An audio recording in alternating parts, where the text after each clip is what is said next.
కొత్త ప్రధాని ఎవరు? ఏపీకి కాబోయే ముఖ్యమంత్రి ఎవరు? ఈ ప్రశ్నలకు మే 23న సమాధానం దొరుకుతుంది.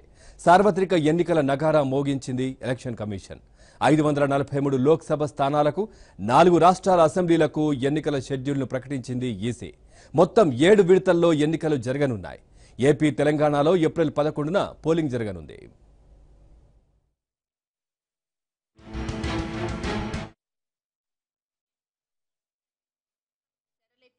కేంద్ర ఎన్నికల సంఘం సార్వత్రిక ఎన్నికల షెడ్యూల్ ను విడుదల చేసింది.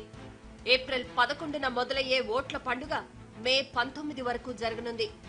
తొలి దశ పోలింగ్ ఏప్రిల్ 11న, రెండో దశ ఏప్రిల్ 18న, మూడో విడత 23న, నాలుగో విడత ఏప్రిల్ 29న, ఐదో విడత మే 6వ తేదీ, ఆరో విడత మే 12వ తేదీ, ఏడో విడత మే 19న జరగనుంది. మే 23న ఓట్ల లెక్కింపు జరుగుతుంది. First phase 11th April, second phase 18th April, third phase 23rd April, fourth phase 29th April, fifth phase 6th May, sixth phase 12th May, phase 7 19th May. Am I clear now? And all countings without no need to say, but I am repeating, 23rd May. రాష్ట్రాల వారీగా శాంతి భద్రతలు, భద్రతా బలగాల తరలింపు, ఇతర అంశాలను పరిగణలోకి తీసుకుని షెడ్యూల్ ను రూపొందించినట్లు సిఇసి సునీల్ అరోరా చెప్పారు. కొన్ని రాష్ట్రాల్లో ఒకే దశలో ఎన్నికలు జరుగుతూ ఉండగా కొన్ని రాష్ట్రాల్లో 2 నుంచి 3 దశల్లో పోలింగ్ జరగబోతుంది. ఏప్రిల్ 11న ఒకే విడతలో ఏపీ, తెలంగాణతో పాటు అండమాన్ నికోబార్, అరుణాచల్ ప్రదేశ్, లక్షద్వీప్, మేఘాలయ, మిజోరం, నాగాలాండ్, సిక్కిం, ఉత్తరాఖండ్లో ఎన్నికలు జరగనున్నాయి. ఏప్రిల్ 18న ఒకే విడతలో తమిళనాడు, పాండిచ్చేరిలో ఎన్నికలు జరగబోతున్నాయి. ఇక కేరళ, గుజరాత్, గోవా, డామన్ అండ్ డయ్యూ, దాద్రా నగర్ హవేలీలో ఏప్రిల్ 23న ఒకే విడతలో ఎన్నికలు జరగనున్నాయి. ఢిల్లీ, హర్యానాలో మే 12న ఒకే విడతలో ఎన్నికలు జరగబోతున్నాయి. మే 19న చండీగఢ్, హిమాచల్ ప్రదేశ్, పంజాబ్లో ఒకే విడతలో ఎన్నికలు జరగనున్నాయి.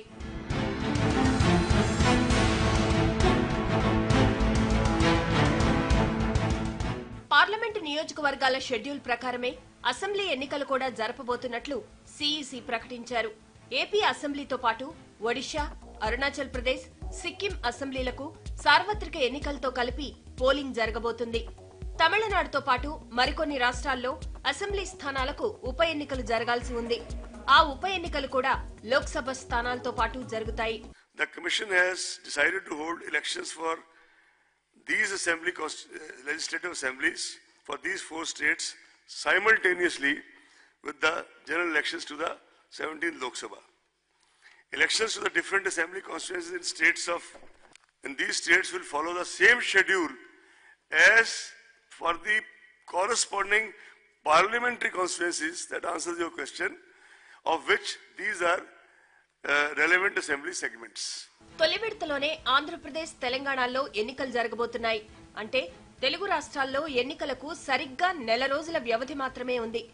ఏప్రిల్ 11న ఏపీ లోక్సభ, అసెంబ్లీ నియోజకవర్గాలకు ఉమ్మడిగా ఎన్నికలు నిర్వహించబోతున్నారు. అదే రోజు తెలంగాణలో లోక్సభ నియోజకవర్గాలకు ఎన్నికలు జరగనున్నాయి. తెలుగు రాష్ట్రాల్లో మార్చి 18న నామినేషన్ల స్వీకరణ ప్రారంభమవుతుంది. మార్చి 25 వరకు నామినేషన్ల దాఖలుకు గడువు ఉంటుంది. మార్చి 26న నామినేషన్ల పరిశీలన ఉండగా నామినేషన్ల ఉపసంహరణకు మార్చి 28 వరకు గడువు ఇచ్చారు.